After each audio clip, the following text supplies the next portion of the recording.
Okay, today we've got a very quick tutorial on Lambda Invocation from RDS.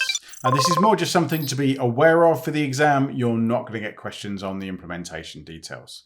So you've got an RDS instance. The supported engines are Postgres RDS or Aurora, both in Postgres and MySQL flavors.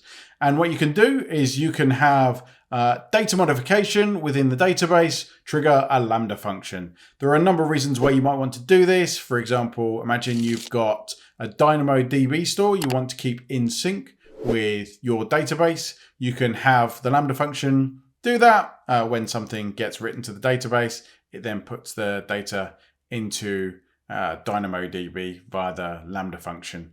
Something to bear in mind if you are actually going to implement this, you're not going to need it for the exam realistically. You're going to need network connectivity for the RDS instance to get to the Lambda API. So either through a NAT gateway or through a VPC endpoint.